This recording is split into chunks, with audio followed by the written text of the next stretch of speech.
Thanks Good. for having me Thank you on. for being here. We're going to just switch over and talk about the post office, right?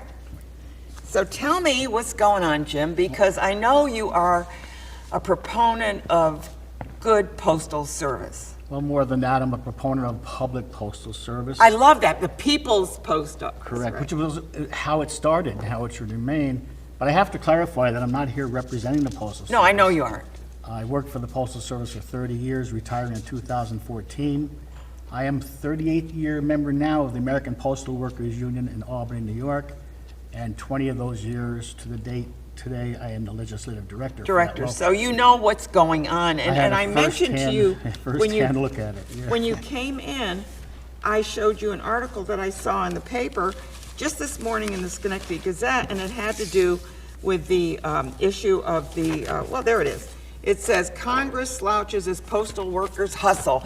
I got to tell you, those postal services, they have to hustle because they got very little to work with. Oh, this goes back a long way. Now, we established as a public institution older than this country itself. I did not know that when you told me 1700? Well, no, when colonial times, Ben Franklin was made the first postmaster general before You know, I Constitution should know was that, written. but I didn't.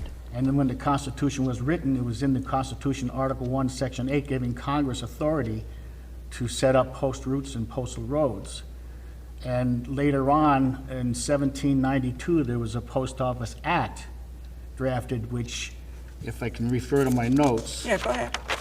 it established that Congress would run the Postal Service or oversee the Postal Congress. Service as opposed to the executive branch.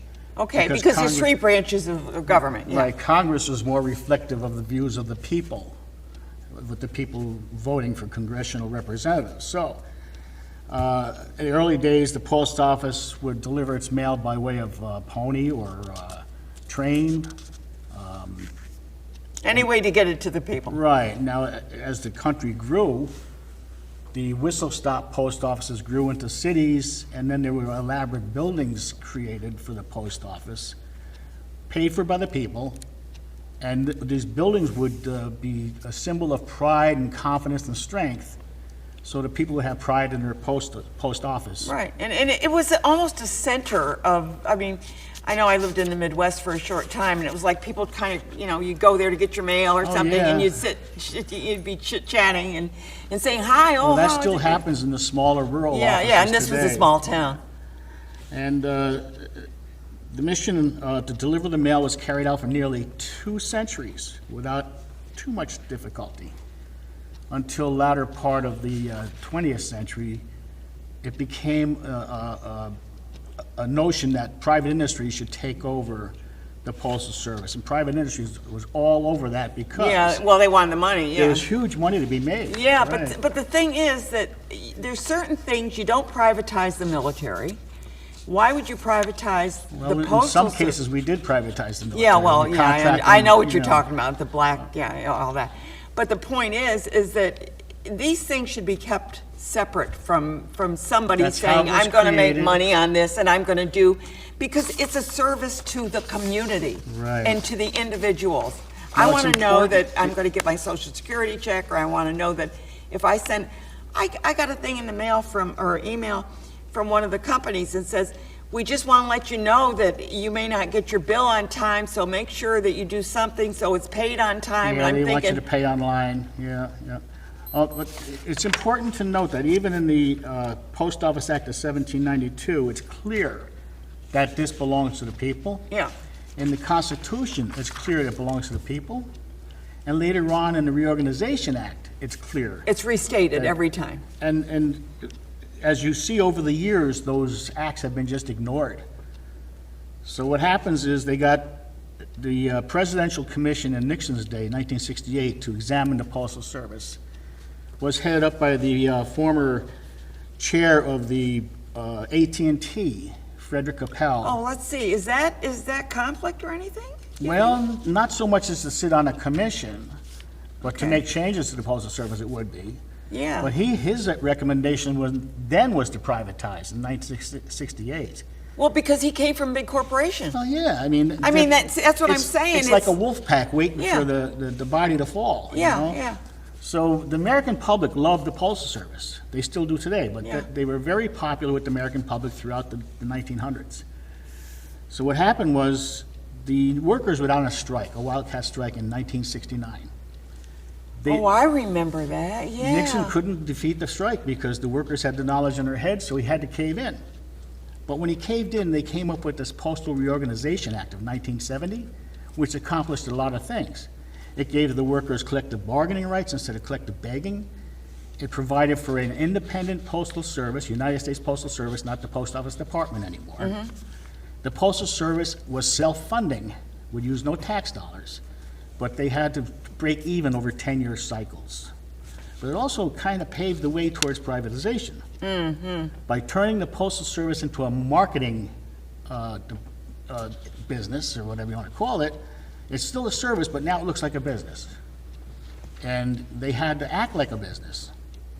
But when they had the Postal Reorganization Act, there was a line in there that said, "The cost of establishing and maintaining the postal service shall not be apportioned to impair the overall value of such service." Right, yeah. But it has. Things have happened that have affected the Postal Service, that have changed the value of the service to the people. Well, I know that you're looking at the past, but I'm going to look right now.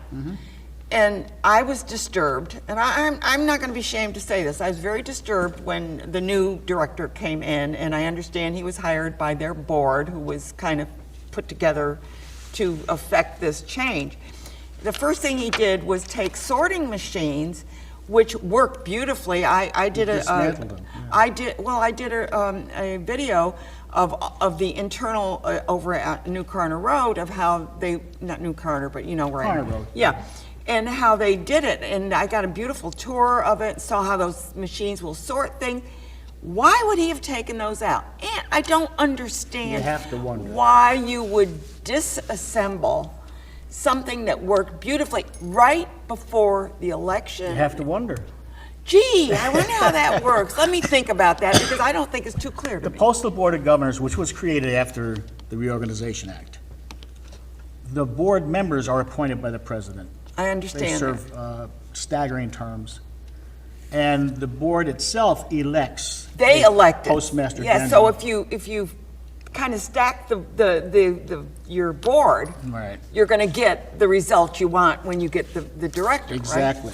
Now, just staying on that topic, there was a board member, he actually chaired the board, his name was, let me see if I can find it in my notes. He was David Williams, a former postal inspector, and until they nominated or approved of DeJoy, he resigned from that board. He was the vice chair of the Board of Governors.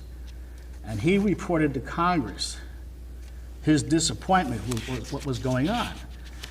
This guy, DeJoy, had like 5 weeks' experience and was trying to Yeah, change no, it's 200 not only that, years but of- he had, his idea was to privatize. That was his Right, whole concept. Right, he went in there, after years of lean operation where the Postal Service relied on people working overtime, he goes in and says, no more overtime.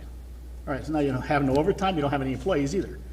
So the job isn't gonna get done. Yeah. Then, like you said, he dismantled machinery. Yeah.